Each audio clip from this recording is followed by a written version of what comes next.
Hello and welcome to our small series जिसका नाम है मैन की बात। मैं हूं मनीष कुमार, आपका होस्ट और दोस्त, और कुछ बच्चों के लिए उनका शिक्षक भी। मैं एक अपकमिंग कोचिंग इंस्टीट्यूट जिसका नाम है A1 स्मार्ट स्टडी सेंटर, उसका संस्थापक हूं, डायरेक्टर हूं। आज मेरे मन में हुआ था कि मैं कुछ बातें जो मेरे मन में हैं बच्चों के लिए, बच्चों की बेहतरी के लिए, बच्चों के विकास के लिए, और इन जनरल कम उम्र के बच्चों को जो कि टीनेज से एडोलसेंस में जा रहे हैं, जो कि जिनके ऊपर बहुत सारे एग्जाम्स का प्रेशर रहता है और बहुत सारी बातें रहती है, तो उनको कैसे अपने आप को कैरी करना चाहिए, उनको कैसे अपने फील्ड में आगे बढ़ना चाहिए, तो उससे रिलेटेड मैं टिप्स और ट्रिक्स जो है वो शेयर करूंगा बच्चों के लिए। बच्चों स्पेशली बच्चों के लिए ये वीडियो है, बच्चों ध्यान से देखना इसे। और पेरेंट्स आपके लिए भी ये वीडियो है। अगर आप अपने बच्चों को समझा समझा कर थक गए हैं तो डेफिनेटली ये ट्राई करके देखिएगा, और तो उनको उससे बहुत मदद मिलेगी बच्चों को। तो नंबर 1 जो पॉइंट मैं बच्चों से कहना चाहता हूँ कि बच्चों, देखो, लाइफ जो है बहुत ही अनप्रेडिक्टेबल है। वो आप आगे बढ़ के आपको पता चलेगा कि वो कितनी अनप्रेडिक्टेबल है, कितनी कॉम्प्लेक्सिटीज है। जब तक आप अपने पेरेंट्स के साथ हो, जब तक आप अपने घर में हो, तब तक जो है वो आप एक सेफ स्पेस में हो। लेकिन इसमें भी अपने आप को आपको रिस्पॉन्सिबल बनाना है, इसमें भी आपको कैसे आगे बढ़ना है, तो वो हम लोग डिस्कस करेंगे। कैसी कौन सी चीज़ें जो आपको फॉलो करनी है, कौन सी चीज़ें जो आपको नहीं करनी है, क्या करना है उतना ही इंपॉर्टेंट है जितना क्या नहीं करना है उतना इंपॉर्टेंट है। तो दोनों चीज़ पर आज हम लोग डिस्कस करेंगे, और होपफुली इस वीडियो के बाद आपको एक अच्छा मार्गदर्शन मिलेगा, जिससे कुल 9 पॉइंट्स का हमारा ये छोटा सा मैन सेशन रहेगा। तो उसमें हम एक एक करके डिस्कस करेंगे कि आपको क्या करना चाहिए और क्या नहीं करना चाहिए। तो सबसे पहले जो है, हमने ये नोटिस किया है कि बच्चे बहुत जल्दी गुस्सा हो जाते हैं, और आप लोग क्या करते हो, तुरंत अपना रिएक्शन दे देते हो। तो पहला पॉइंट ये होगा, आप लोग को ये देखना है कि आप तुरंत बिना सोचे समझे जो है वो रिएक्शन ना दो किसी भी बात पे। मान लो आपके मम्मी नहीं डांटा, या आपके पापा नहीं डांटा, या किसी ने भी डांटा, कोई नया रिलेटिव है आपके घर में, उसने डांटा या कुछ भी बोल दिया, या आपके दोस्त ने आप पे पिक किया, सबसे पहला जो आपको अगर कोई नेचर जो है कल्टिवेट करना है अपने अंदर, या कोई जो आदत है वो अपने अंदर डालनी है, वो है तुरंत रिएक्शन ना देना। ठीक है, तुरंत आप किसी चीज़ पर रिएक्शन ना दो, तुरंत उसको जवाब ना दो। ईश्वर ने हमें 2 कान दिए और 1 मुंह दिए, मतलब हम लोग को डबल सुनना है और सिंगल बोलना है। तो आप किसी भी चीज़ में रिएक्शन मत दो उतना ज़्यादा। ऑब्वियसली एकदम मैं मिनिमाइज करने या जीरो करने नहीं बोल रहा हूँ, लेकिन तुरंत रिएक्शन ना दो। तुरंत उसके बाद में सोचो, 1 मिनट सोचो, 30 सेकंड सोचो, और उसके बाद आगे बढ़ो। ठीक है। नंबर 2 पॉइंट पे जो है वो वैसे बच्चे आते हैं जो पेरेंट्स से एक्सेसिव डिमांड करते हैं कि मुझे ये चाहिए, वो चाहिए। ठीक है, कोई नया इंस्ट्रूमेंट बॉक्स आ गया तो वो चाहिए, कोई नया पेंसिल आ गया तो वो चाहिए। बच्चों की तो जरूरत यही होती है, किताब, कॉपी, पेंसिल, स्पेशली टॉयज, ये चाहिए। तो बेटा, आपके पेरेंट्स जो है पहले से ही हर संभव प्रयास कर रहे हैं आपको एक अच्छी लाइफ देने के लिए। प्लीज आप उन पे जो है एक्स्ट्रा प्रेशर मत डालिए। उन पे एक्स्ट्रा प्रेशर आप डालोगे तो वो कभी कभी हो सकता है कि गिल्टी फील करेंगे। हो सकता है कि उनको मन में होगा कि मैं कितना भी कर रहा हूँ तो मेरा एफर्ट जो है मेरे बच्चों के लिए काफी नहीं है। तो एक्सेसिव जो है वो आप डिमांड मत करो, ठीक है, कम करो। और एक पर्व त्योहार आने दो जिसमें वो आपको कुछ गिफ्ट करेंगे तो हैप्पीली उनको थैंक यू बोल देना है। अपने पेरेंट्स को आपको थैंक यू बोल देना है। पहले क्या होता था कि इस तरह की बातें, कॉमन कर्टसी जो है उतना बच्चों को डायरेक्टली बताई नहीं जाती थी, लेकिन चूंकि अब आपको बताई जा रही है वो चीज़ें, एक तो आपको डिमांड कम करना है, और जो भी मिले उसको सिर झुका के थैंक यू बोल के एक्सेप्ट करना है। जब आप बड़े हो जाते हो तब की बात अलग है। अब एक लेवल पे आप चले जाओगे, एक लेवल पे थोड़ा बहुत इंटर्नशिप करोगे, थोड़ा बहुत स्टाइपेंड कमाओगे, अपने पैसे से, जमाए हुए पैसे से, पॉकेट मनी के पैसे से आपको जो भी करना है करो। लेकिन आप ऐसे फैमिली से जो है अपने पेरेंट्स से इतना डिमांड मत करो, तो उनको भी थोड़ा सा अपना गोल्स को रीच करने में, और आपके पीछे ऑलरेडी बहुत खर्चा कर रहे हैं, तो उनको भी कम गिल्टी फील होगा। उनको लगेगा मेरा बेटा सेटिस्फाइड है। और आप जो है ये आर्ग्यूमेंट विद पेरेंट्स, ठीक है, कोशिश करो उसको मिनिमाइज करने का। कोशिश करो कि at the same time I am not asking you to compromise on your mental health. अगर आप रियली में कुछ फील कर रहे हो तो मैं ये उम्मीद रखता हूँ कि आप बताओ, लेकिन सीधे सादे शब्दों में बताओ, ब्रीफली बताओ कि मॉम और डैड, मेरे साथ ये प्रॉब्लम है, मेरे साथ ऐसा हो रहा है, स्कूल में ऐसा हो रहा है, कोई मुझे ऐसे कर रहा है, या मैं ऐसा फील कर रहा हूँ, मुझे लगता है कि कभी कभी सब खत्म हो गया। स्पेशली बच्चों, प्लीज अगर आपके दिल में ऐसी कोई बात है तो शेयर करो पेरेंट्स से। आर्ग्यूमेंट मत करो, लेकिन अपने मन की बात जो है डेफिनेटली आप जो है शेयर करो। ठीक है, उससे कभी पीछे नहीं हटना है। नेक्स्ट पॉइंट है कि डिस्टेंट रिलेटिव्स, ठीक है ना, उनका आदर सम्मान करना भी जरूरी है। तो मोस्ट ऑफ द थिंग्स जो मैं बोलूँगा वो एक कल्चरल स्पेस से आएगा, जो आपको सिखाएगा कि अपने आप को कैसे कैरी करें, कैसे आगे बढ़े। तो देखो, रिलेटिव्स तो होता है, मोस्टली हमारे रिलेटिव्स होते हैं कि किसी भी पार्टी फंक्शन में मिल गए या किसी चीज़ में मिल गए तो आपसे पूछने लगते हैं कि कैसा चल रहा है लाइफ तुम्हारा। अदर डेज वो नहीं पूछेंगे, दूसरे दिन उनको आपके लाइफ से कोई मतलब नहीं रहेगा। लेकिन जिस दिन वो पार्टी फंक्शन में मिलते हैं तो उनको लगता है कि उनकी एक रिस्पॉन्सिबिलिटी बन जाती है, क्योंकि एक कॉन्वर्सेशन भी वो स्टार्ट करना चाहते हैं। तो बेटा, आप क्या कर रहे हो उससे स्टार्ट करो। आपको अच्छा लगे नहीं लगे, डिस्टेंट रिलेटिव्स का ऊपर में ही रिस्पेक्ट करना है। किसी से आप नाखुश हो, किसी को आप लाइक नहीं करते हो, ये बात उसको पता नहीं चलनी चाहिए। जैसे किसी रिलेटिव को पता चलेगा तो आपके अगेंस्ट हो जाएगा, डायरेक्टली नहीं होगा, इनडायरेक्टली हो जाएगा। मतलब किसी से बेकार में दुश्मनी मोड़ लेके कोई फायदा नहीं। एट द सेम टाइम अगर कोई गलत कर रहा है तो चुपचाप रहना भी एक जुल्म को सहने जैसा हुआ है। जुल्म करने से ज़्यादा जुल्म सहने वाले को ज़्यादा दोषी माना जाता है। कहीं कहीं मैंने लिखा हुआ पढ़ा है। तो प्लीज़ आप ज़्यादा ओवर रिएक्ट मत करो। ये मेरे पहले या दूसरे पॉइंट पर जाती है। ज़्यादा रिएक्शन मत दो अपना, उनको पता मत चले दो कि आप डिसलाइक करते हो उनको, और आप ऐसे ही मतलब गए हो कोई फंक्शन अटेंड करके खत्म करो उसको। नंबर 5 जो मैं बात करने वाला हूँ वो है रूटीन लाइफ। रूटीन लाइफ बेटा इतना इंपॉर्टेंट है कि इसकी इंपॉर्टेंस मैं आपको नहीं समझा सकता। आप आगे भी कहीं मान लो कॉर्पोरेट लाइफ में जाओगे या ऑफिस में जाओगे, कॉर्पोरेट लाइफ मतलब अगर आप किसी मल्टीनेशनल कंपनी में बाहर जाके काम करते हो तो आपका कॉर्पोरेट लाइफ हो गया। दूसरा हो गया आपका विलेज लाइफ हो जाएगा, जो आप यहाँ पे अगर रहते रहते तैयारी करोगे तो गाँव से, खेतों से, गाँव के लोगों से आपका जो है इंटरेस्ट जो है वो बड़ा रहेगा, डेफिनेटली आप ज़्यादा जानोगे। लेकिन शहर में एक दूसरा ही लाइफ है, शहर में कोई किसी का नहीं होता, सब जद्दोजहद में लगे हुए हैं अपने।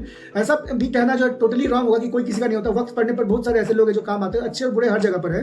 तो मेन जो है यहाँ पे फोकस मेरा वो रहेगा आपको बोलने का कि आप रूटीन लाइफ करो। अगर आप एक जॉब पे भी जाते हो, कॉर्पोरेट जॉब्स में यानी कि मल्टीनेशनल कंपनीज में ऐसा मतलब इश्यूज हो गए हैं कि फॉर एग्जांपल अगर आप 1 मिनट लेट पहुंचते तो आपको एक वार्निंग लेटर मिलता है। एक मिनट बहुत इंपॉर्टेंट होता है। तो आप पहले से ही रूटीन लाइफ फॉलो करोगे तो आपको जो है दूसरा कोई मतलब प्रेशर नहीं डाल सकता है उतना, और आप जो है आगे बढ़ते जाओगे। अभी से खाने का रूटीन, सोने का रूटीन, मतलब खेलने का रूटीन, स्पेशली पढ़ने का रूटीन, आप ऐसे टाइम पे पढ़ो, रोज उसी टाइम पे पढ़ो तो आपको याद आ जाएगा कि हाँ पढ़ना, मतलब रूटीन लाइफ की जो इंपॉर्टेंस है उसको आप दरकिनार नहीं कर सकते हो। नंबर 5 वही रहेगा, प्रॉपर खाना खाना है आपको, प्रॉपर न्यूट्रिशन लेना है। बहुत सारे बच्चे जो है उनकी पसंद नापसंद डिशेज होती है, पसंद नापसंद की उनकी चीज़ें होती है, जो भी बन जाए बेटा बिना कंप्लेंट किए हुए खा लो उसको, ठीक है। और अपने लिए स्पेशल मतलब अगर मम्मी पापा जो है ला देते हैं तो वो भी मतलब कभी कभार उनको बोलो कि मुझे ये खाने का मन है, वो खाने का मन है, ज़्यादा पुश मत करो। डेफिनेटली हर माँ बाप चाहते हैं कि उनके बेटे को जो है वो बेस्ट मिले। अगला पॉइंट है एक्सेसिव मोबाइल यूसेज। बेटा मोबाइल और स्मार्टफोन जो है एक ब्लेसिंग तो है ही, ठीक है ना, लेकिन साथ में एक कर्स भी है। स्मार्टफोन पे मैं देखता हूँ अधिकतर बच्चों को वो लोग फ्री फायर या पबजी या मतलब कॉल ऑफ ड्यूटी ये सब खेलते रहते हैं। तो एक टाइम जो है आप लोग फिक्स करो, जैसे मान लो कि 1 घंटा मुझे खेलना है, उसके बाद नहीं खेलना है। आप पबजी खेलो, ठीक है, आप कंटेंट जो है उस क्रिएट करो करके यूट्यूब पे डालो, आजकल उससे भी व्यूज है। एकदम नहीं खेलना मैं नहीं बोल रहा हूँ, लेकिन जो भी करते हो आप ऑनलाइन उसको डॉक्यूमेंट करो। एक ऐप डाउनलोड करो जिसमें लिखा हुआ है कि आप कितने घंटे स्क्रीन पे बिताते हो, वो आप मतलब रखो। तो कितने घंटे आप फेसबुक कर रहे हो, कितने घंटे आप इंस्टाग्राम कर रहे हो, कितने घंटे आप पबजी खेल रहे हो, वो डिटेल में बता देगा आपको। आपको कुछ नहीं करना है। देखिए मोबाइल के मैं अगेंस्ट में नहीं हूँ, और मोबाइल जो है आपको मैं ये नहीं कह रहा हूँ कि छोड़ देना है, लेकिन आपको क्या करना है कि मतलब एक टाइम टेबल बना करके लिमिटेड यूज करना है। आप 3-3 बजे रात तक मोबाइल देख रहे हो, ऐसा नहीं चलेगा, वो बहुत दिक्कत है, प्रॉब्लम में फंस जाओगे। नेक्स्ट पॉइंट है आपको किसी भी स्पोर्ट में अपने आप को एंगेज करो, या योगा या मेडिटेशन या स्पोर्ट, तीनों में से कोई एक चीज में अपने आप को एंगेज करो। आप लोग क्या करते हो कि स्कूल से निकले, उसके बाद आया, खाना पीना खाया, उसके बाद निकल गया खेलने के लिए, दोस्तों के घर गए, वहां पे टाइम वेस्ट कर दिया, बैठे बैठे ही टाइम वेस्ट कर दिया, या घूमने के लिए गए थोड़ा खेल, तो आपका फिजिकल एक्सरसाइज नहीं हो रहा। जो स्पोर्ट्स के नाम पे जो दिन के 1 या 2 घंटे आप इधर इसके घर जा रहे हो, उसके घर जा रहे हो, वो वेस्ट कर रहे हो, तो वो मत करो। प्रॉपर आप एक स्पोर्ट्स करो, एक रूटीन होना चाहिए, एक ये होना चाहिए आपके अंदर में कि हाँ आज मुझे ये अचीव करना है। स्पोर्ट्स में भी ना आप स्मार्टफोन यूज करना बंद करो, ना मैं आपको बोल रहा हूँ कि खेलकूद जो करे वो हो खराब, ये भी नहीं, आपने सुना होगा। खेलकूद में भी आप आगे बढ़ सकते हो, खेलकूद को एकदम नहीं छोड़ना है। लेकिन आप किसी दोस्त के घर गए, आपने 1 घंटा बिता दिया वहाँ पे, किसी के डॉगी के साथ खेलने लगे, आपने 10 मिनट वहाँ पे बिता दिया, तो ऐसा नहीं करना। खेल मतलब खेल, प्रॉपर खेल जिसमें आपका हार्ट बीट बढ़े, जिसमें आपको लगे कि आपने कुछ अचीव किया है। जो स्पोर्ट्समैनशिप होती है, जो टीम में हम लोग खेलते हैं, तो उससे गजब हमारा मोरल बूस्ट होता है, और उससे मतलब हम लोग आगे बढ़ने के लिए भी प्रेरणा मिलती है। तो योगा, मेडिटेशन और स्पोर्ट्स में से तीनों चीज में से कोई चीज आप एक पिक करो, और टाइम वेस्ट किए बगैर जो है रोज 1 घंटा या 1.5 घंटा दो, 45 मिनट्स टू 1.5 आवर आप दे सकते हो। अगला पॉइंट है बेटा इस उम्र में ना पैसे पे ज्यादा ध्यान मत दो कि कितना मिला मुझे, कितना पॉकेट मनी मिल रहा है, ये मुझे पबजी का पास खरीदना है, या मुझे ये खरीदना है, वो खरीदना है। बेटा ये उम्र तुम्हारी पैसे पे ध्यान देने की नहीं है, ये उम्र है तुम्हारी पढ़ने की, तुम्हारी खेलने की, अपने आप में इन्वेस्ट करने की, अपने आप को डेवलप करने की, अपने आप को आने वाले कंपटीशन के लिए रेडी करने की। और ये सब इतना भी बुरा नहीं है। लाइफ में कंपटीशन का होना, एग्जाम्स का होना बुरा तब होता है जब पेपर लीक हो जाता है, बुरा तब हो जाता है जब किसी बड़े परिवार की शादी होती है, तो दुनिया भर में सोशल मीडिया पे लोग बाप बाप करने लगते हैं, लेकिन लाखों स्टूडेंट्स जो है वो एग्जाम नहीं लिख पाते तो उसको कोई हाईलाइट नहीं करता है। यही सब चीजें आप आगे कर सकोगे ना, जो अभी नहीं हो रहा है। फ्यूचर जनरेशन से हम लोग क्या उम्मीद लगाते हैं? If your affairs are not in order, how will you मतलब पॉइंट आउट कि what is wrong with the society? आप अपने आप को पहले सही करो ना। आप अपना जो पैसे पे अभी आपका ध्यान देने का टाइम नहीं है, एकदम टाइम नहीं है। आपको मम्मी पापा इनफ दे रहे हैं। बेटा बिलीव मी, ये मुझे पता था। मैं बचपन में जब आर्ग्यू करता था अपनी मॉम से तो मुझे उतना आइडिया नहीं होता था, लेकिन जैसे मैं पेरेंट्स बनने की कगार पे गया, ठीक है, अभी अराउंड 8 मंथ्स का है मेरा बेटा, मुझे पता चला कि मैं इसके पीछे इतना कर रहा हूँ। अनकही चीजें आपके माँ बाप ने कितनी चीजें कही होगी, की होगी आपके लिए, जो उन्होंने करके उन्होंने भुला दिया ना। वो कभी आपको बताते हैं कि उन्होंने आपके लिए क्या क्या किया ना, कभी आप उनसे पूछते हो, क्योंकि इतनी अंडरस्टैंडिंग है ही नहीं। कभी एक बार जाके पूछना तो मेरा जन्म किस परिस्थिति में हुआ था, घर की परिस्थितियां क्या थी।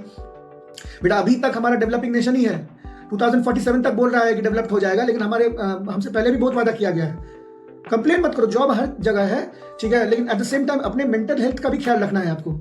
जेन्युइनली मैं ईच एंड एवरी बच्चों से मैं पर्सनली इंटरेक्ट करता हूँ, जेन्युइनली मैं उनसे बात करता हूँ, बेटा प्रॉब्लम क्या है। पहले मैं उनसे कनेक्शन बनाने की कोशिश करता हूँ, बेटा घर पे क्या प्रॉब्लम है, तुम लोगों को दिक्कत तो नहीं है, क्योंकि घर पे सब कुछ ठीक रहेगा तभी आप लोग पढ़ाई में मन दे पाओगे। यहाँ पे कोचिंग में आप लोग पढ़ के जाते हो, सबसे पहले तो कोचिंग पहले इंपॉर्टेंट नहीं था पहले, लेकिन आजकल कल्चर हो गया है कोचिंग का। तो मुझे पता है कि होमवर्क तो स्कूल से भी मिलता है, कोचिंग से भी मिलता है, तो इसलिए मैं क्या करता हूँ कि होमवर्क कम देने की कोशिश करता हूँ।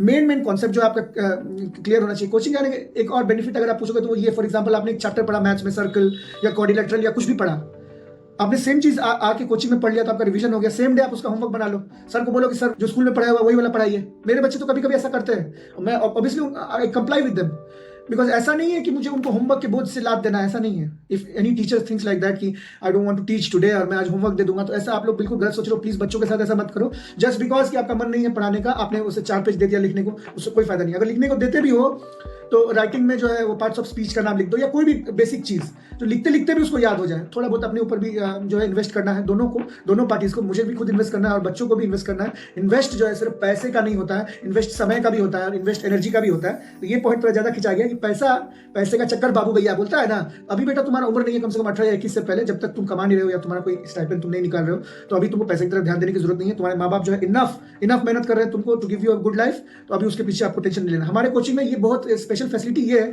हम लोग बच्चों पे बहुत पर्सनल ध्यान देते हैं।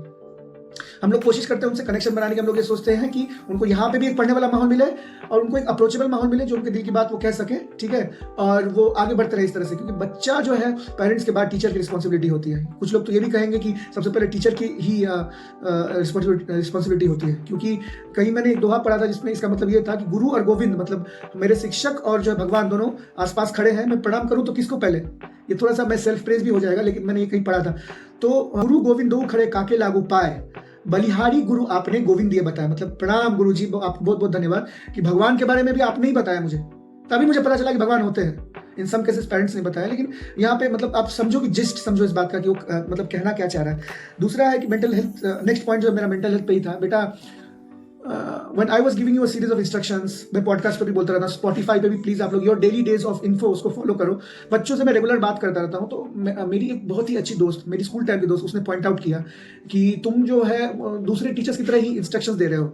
सभी लोग बोलते हैं कि पढ़ो पढ़ो पढ़ो पढ़ो, लेकिन बच्चों के मेंटल हेल्थ की बात कोई नहीं करता। बच्चे क्या फील कर रहे हैं उसको कोई नहीं सोचता। तो प्लीज़ मैंने दिल से उस सजेशन को एक्सेप्ट किया और मैं और भी बेहतरी के लिए काम करूंगा। अपने अंदर मैं वो आदत डालूंगा कि बच्चे के मन में क्या चल रहा है वो मैं चेक करूं। तो इससे क्या होगा, डेफिनेटली फायदा होगा और मुझे फायदा हुआ भी है। बच्चे से सही में अगर आप पूछते हो कि बेटा सही में प्रॉब्लम क्या है तो वो बताते हैं। तो मेंटल हेल्थ पे आपको फोकस करना है। मेंटल हेल्थ के बारे में किसी को पता नहीं है ज़्यादा उतना, यहाँ पे कोई बताएगा भी नहीं। सबको लगता है चलो ठीक है, हम लोग इतना सब कुछ देख चुके हैं। भूखमरी हमारे में या बिहार में एक टाइम था जब बंगाल फेमिन हुआ था, एक टाइम था जब बिहार में ये सब हुआ था, एक टाइम था जब ब्रिटिश को हम लोग इतना खाना पीना भेजने लगे थे कि हमारे यहाँ का प्रॉब्लम हो गया था। तो इतनी बड़ी बड़ी प्रॉब्लम्स के आगे मेंटल हेल्थ और आप सही नहीं कर रहे हो तो ये छोटी छोटी प्रॉब्लम्स हो गई। जैसे अगर कहा गया कि किसी को अगर पानी पीने को मिल जाता है तो वो दूध खोजता है, किसी को दूध पीने को मिल जाता है तो वो जूस खोजता है। तो ऐसा आप लोग सुने होंगे कहीं और ये लाइफ में भी अप्लाई होती है। पैदल चलने का मजा तभी है जब आपके पास गाड़ी हो, तब आप दिल से चलोगे। बीमार आदमी जितना नीम का पत्ता खाते टाइम में जितना भुनभुनाएगा, एक स्वस्थ आदमी उतना नहीं भुनभुनाएगा। स्वस्थ आदमी अपनी इच्छा से कर रहा है। तो अपनी इच्छा से आप अपने मेंटल हेल्थ पे ध्यान दो, अपनी इच्छा से। This is really very thing for you to think about. आप एकदम इसको नेग्लेक्ट मत करो।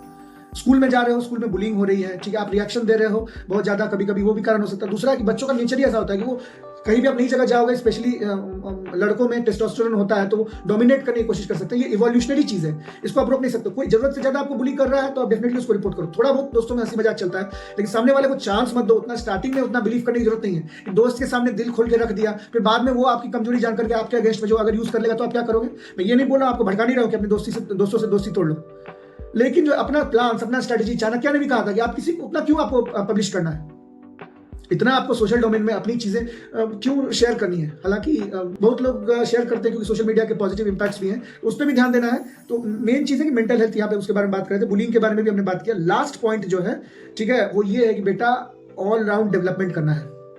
ऑल राउंड डेवलपमेंट मतलब आपको पढ़ाई में भी ठीक होना है, ठीक है, आपको खेलकूद में भी ठीक होना है, ठीक है, आपको you have to know something about everything. थोड़ी ये चीजें इम्पॉसिबल तो नहीं है, लेकिन थोड़ा सा मतलब इफर्ट लगता है।